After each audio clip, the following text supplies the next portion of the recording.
مہربانو قریشی صاحبہ، میں آپ کے پاس آنا چاہوں گی اور یہی بات جو ریاست علی آزاد صاحب کر رہے ہیں کہ میلیفائڈ بونافائڈ اور یہ تمام تر معاملات آپ کے سامنے ہیں اور یہ سپریم کورٹ اپنے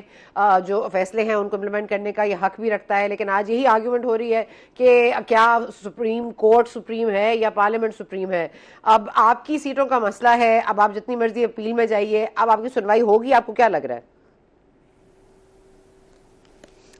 بسم اللہ الرحمن الرحیم، السلام علیکم۔ سب سے پہلے تو جی پاکستان وہ ملک ہے، ان ممالک میں شامل ہے جہاں پہ ایک ریٹن کانسٹیٹیوشن ہے، تو یہ بحث تو یہیں پر ختم کرتے ہیں۔ آئین سپریم ہے، آئین سے بڑھ کے اس کے اوپر اور کچھ نہیں، کوئی ادارہ نہیں ہے۔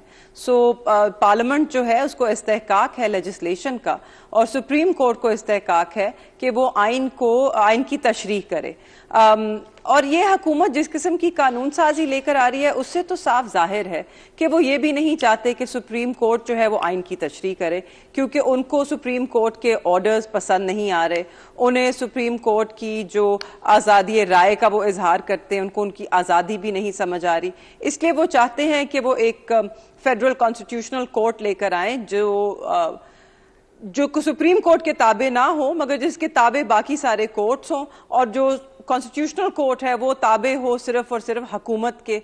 صدر صاحب کے اور پرائم منسٹر صاحب کے۔ تو وہاں پر تو یہ ہم ڈیتھ وارنٹ سائن کر رہے ہیں سیپریشن آف پاورز کا، رول آف لا کا اور انڈیپینڈنٹ جوڈیشری کا۔ تو جو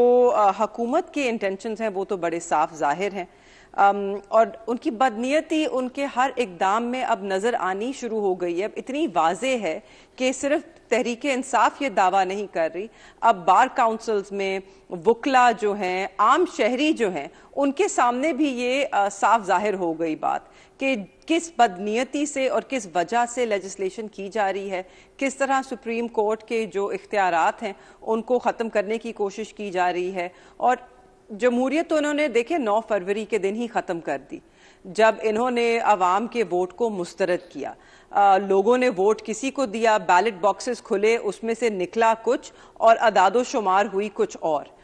یہ سپریم کورٹ نے بھی آج کہہ دیا کہ الیکشن کمیشن آف پاکستان ہاں وہ بالکل ایک آئینی ادارہ ہے، مگر اس آئینی ادارے نے اپنی ذمہ داریوں سے تجاوز کیا، اپنی ذمہ داریاں نہیں نبھائی ہیں، نہ انہوں نے فری اینڈ فیئر الیکشنز کرائے ہیں، نہ انہوں نے ایک جماعت کو لیول پلینگ فیلڈ دیا، بلکہ یہاں تک کہا کہ الیکشن کمیشن آف پاکستان خود ایک پارٹی بن کے نمایاں ہوئی ہے اس سارے عمل میں۔ تو I think it's a huge charge sheet. Supreme Court کے 8 ججز نے اس آرڈر میں یہ بھی لکھا کہ جو دو ججز ہیں جنہوں نے مائنورٹی ججمنٹ دی، جنہوں نے ایک اختلافی نوٹ دیا، وہ the word they used was it did not behove supreme court justices their behavior، کہ ان کا جو کردار رہا ہے وہ سپریم کورٹ کے ججز کی ہونے کی نفی کرتا ہے، it was not صحیح کردار نہیں تھا ان کا، تو یہ تو ان کے خلاف بھی چارج شیٹ ہے۔ اب قاضی فائز عیسیٰ صاحب کو سوچنا چاہیے ہے کہ جن ججز کے بارے میں ان کے بردر ججز میجورٹی میں جو ہیں وہ یہ رائے رکھتے ہیں، کیا ایسے جج کو جن کی سینیورٹی بھی نہیں بنتی ان کو جوڈیشل کاؤنسل میں لانا چاہیے ہے کہ نہیں لانا چاہیے ہے؟ قاضی فائز عیسیٰ جتنے بھی اس وقت اقدام کر رہے ہیں، جو بھی وہ آرڈرز لکھ رہے ہیں، جو بھی ان کا بیہیویئر ہے، اس سے تو یہی لگتا ہے کہ وہ شاید حواس باختہ ہیں اور وہ تعصب کا شکار ہیں، اور انہیں اپنے عہدے پہ بیٹھنے کا اس وقت کوئی حق نہیں ہے، یہ وہ حق کھو چکے ہیں، اور جتنی دیر وہ بیٹھے رہیں گے تو سپریم کورٹ آف پاکستان کی جو ساکھ ہے اور جو انڈیپینڈنس آف جوڈیشری ہے، اور ایک پرسیپشن ہوتا ہے کہ آپ کو عدالت اب لگنا چاہیے کہ عدالت جو ہے وہ انصاف کر رہی ہے، وہ بہت بری طرح متاثر ہو رہا ہے، اور ہم ایک بہت بڑے ادارے کو اپنی آنکھوں کے سامنے بکھرتے ہوئے دیکھ رہے ہیں۔ آج گوہر علی خان صاحب نے بھی بہت تاکید کی، بلکہ دھمکی آمیز لہجہ تھا ان کا، انہوں نے کہا یہ ہمیں سیٹیں دی جائیں، اب یہ ڈیٹیل فیصلہ بھی آ گیا ہے، یہ سیٹیں ہمیں پلیز دے دی جائیں، یہ لیکن اس کی کوئی سنوائی نہیں ہوگی مہربانوں۔ تو آپ کو یاد ہوگا کہ نواز شریف صاحب کہا کرتے تھے کہ بھائی آپ پہلے خط لکھیں، اب آپ کی چھٹی ہوگی، آپ گھر جائیں، وہ دن آپ کو یاد ہوگا کہ جنگل کا قانون نہیں ہے یہاں پہ، مطلب قانون کی اہمیت ہونی چاہیے۔ تو اب اپنے اوپر آئی ہے تو قانون کی حکمرانی کوئی معنی نہیں رکھتی ہے۔ آپ کے نزدیک کیا پک کیا رہا ہے حکومت کے دماغ میں؟ جی بالکل ایسے ہی ہے. آج فیصل صدیقی صاحب کی میں نے سٹیٹمنٹ سنی, وہ بھی کہہ رہے تھے کہ اگر ہم اسی سمت میں چلتے رہیں گے تو پھر ہمیں ایک جوڈیشل کیوس نظر آ رہا ہے, اور مجھے تو نظر آ رہا ہے جو کہ ہم کافی عرصے سے نشاندہی کر رہے ہیں کہ حکومت اس وقت بضد ہے کہ انہوں نے اداروں کے بیچ میں تصادم کروا کر رہنا ہے. اس وقت پارلیمان, جس کو میری نظر میں تو انہوں نے خود مفلوج کر دیا ہے. آپ نے دیکھا کہ کس طرح اتوار کی رات کو ممبران کو بھیڑ بکریوں کی طرح لا کر بند کر دیا گیا پارلیمان کے اندر. اس میں سے 90 تو نہیں میں کہوں گی 99% جو ہے ممبران وہ ایسے تھے جن کو معلوم ہی نہیں تھا کہ جس مسودے پہ انہوں نے ووٹ کرنا ہے اس میں لکھا کیا ہے. تو یہ صرف ان لیجسلیٹرز کی توہین نہیں ہے, یہ اس عوام کی توہین ہے کہ جس نے انہیں ووٹ دیے. کیونکہ ایز اے لیجسلیٹر جب آپ پارلیمان میں جاتے ہیں تو آپ پارٹی ڈسپلن کے پابند ضرور ہوتے ہیں, مگر آپ کی سب سے زیادہ اول ذمہ داری اپنی جماعت کے بعد اس عوام کو ہوتی ہے کہ جنہوں نے آپ کو اپنی نمائندگی کرنے کے لیے منتخب کیا ہے. تو کس طرح کی نمائندگی کر رہے ہیں وہ عوام کی؟ عوام کو معلوم نہیں مسودے میں کیا لکھا ہے, پارلیمنٹیرینز کو معلوم نہیں مسودے میں کیا لکھا ہے, بار کاؤنسلز کو معلوم نہیں, میڈیا کو معلوم نہیں, صحافیوں کو معلوم نہیں, کسی کو بھی معلوم نہیں. یہاں تک کہ رات 12 بجے تک تو لا منسٹر صاحب کو خود معلوم نہیں تھا, کیونکہ انہوں نے خود کہا کہ جی مجھے مسودے کی کاپی مل گئی. تو یہ اس نہج پہ اس ملک کو یہ لے آئے ہیں. دیکھیے ٹرائیبیونلز تو اب ایک بہت چھوٹی چیز رہ گئی ہم سب کے سامنے. ریکاؤنٹس آپ نے دیکھا کہ صرف ایک جماعت کے جو حق میں ہوتے ہیں وہ اس پہ سپریم کورٹ ایکشن لے لیتا ہے, مگر میرے ہی ساتھ والے حلقے NA 148 میں جہاں پہ تیمور ملک صاحب الیکشن جیتے, انہوں نے ریکاؤنٹ کے لیے اپلائی کیا. 104 ووٹوں سے کا ڈفرنس تھا, جس میں ریکاؤنٹ تو لازمی بنتا ہے, ان کو آج تک ریکاؤنٹ نہ ملا. اور جس بندے نے وہ سپوزڈلی الیکشن جیتا وہ پارلیمان کی سیٹ بھی چھوڑ گیا اور آج وہ چیئرمین سینٹ کے عہدے پہ فائز ہیں. تو مطلب کیا کر رہے ہیں ہم اس ملک کے ساتھ؟ ہم نے تو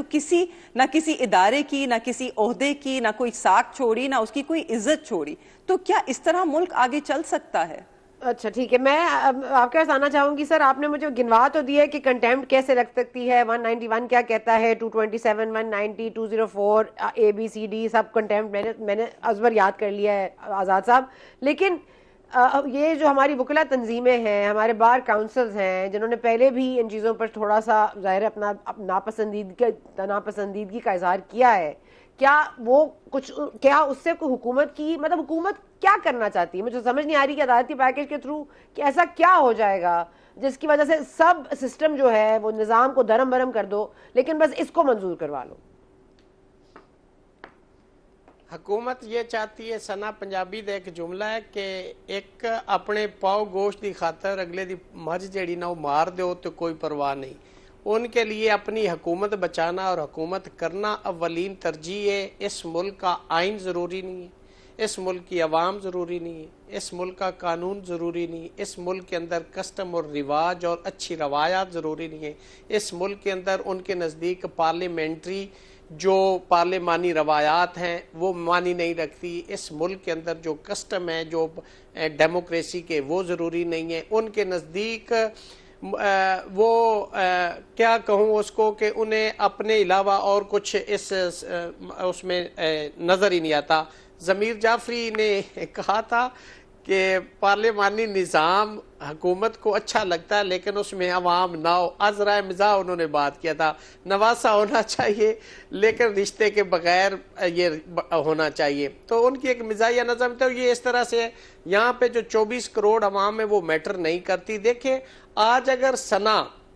یہ حکومت میں تو کل کوئی اور حکومت میں ہوگا. دیکھیں کیا فرق پڑتا ہے, آپ کی حکومت تو پھر بھی نہیں جا رہی. اگر یہ سیٹیں PTI کو دے بھی دیں تو آپ کی حکومت تو پھر بھی انٹیکٹ ہے, میجارٹی تو پھر بھی آپ کے پاس ہے. یہ ہے کہ 2/3 میجارٹی ابھی بھی نہیں ہے, پھر بھی نہیں ہوگی. تو میرے خیال میں یہ ایک انا کا مسئلہ بنا لیا گیا ہے, سپریم کورٹ کے ساتھ کنفرنٹ کرنے کے لیے جا رہے ہیں. سوال یہ پیدا ہوتا ہے کہ کالے کوٹ والے دیکھیں, میری اسلام آباد ہائی کورٹ بار ایسوسی ایشن, میرے ساتھ کراچی جو سندھ ہائی کورٹ ہے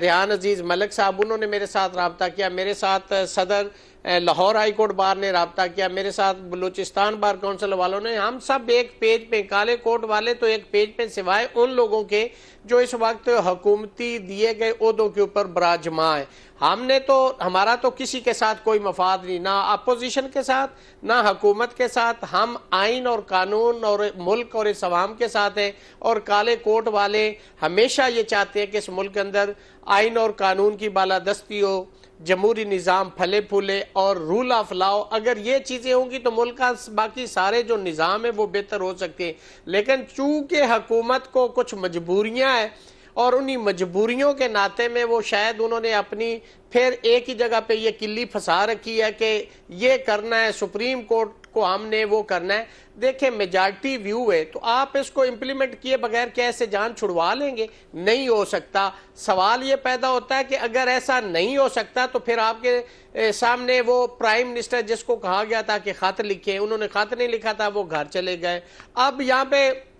خط لکھے جا رہے کہ اس کو امپلیمنٹ نہ کریں، تو میرے خیال میں یہ حکومت کا شاید انہوں نے کچھ کنفنٹریشن کا معاملہ شروع کر رکھا ہے، اور میں سمجھتا ہوں اللہ نہ کرے کہ ایسا ہو تو اس ملک کا نظام جو ہے نا اس کو ڈی ریل کرنے کے لیے اگر کوئی اس کے اندر کوئی، میں سمجھتا ہوں کہ ذمہ دار ٹھہرے گا تو وہ حکومت ہوگی۔ دیکھیں سپریم کورٹ نے تو اپوزیشن کے حق میں بھی فیصلے دیے، خلاف بھی دیے، حکومت کے حق میں بھی فیصلے دیے، خلاف بھی دیے، تو سپریم کورٹ کو آپ پارٹی مت بنائیں۔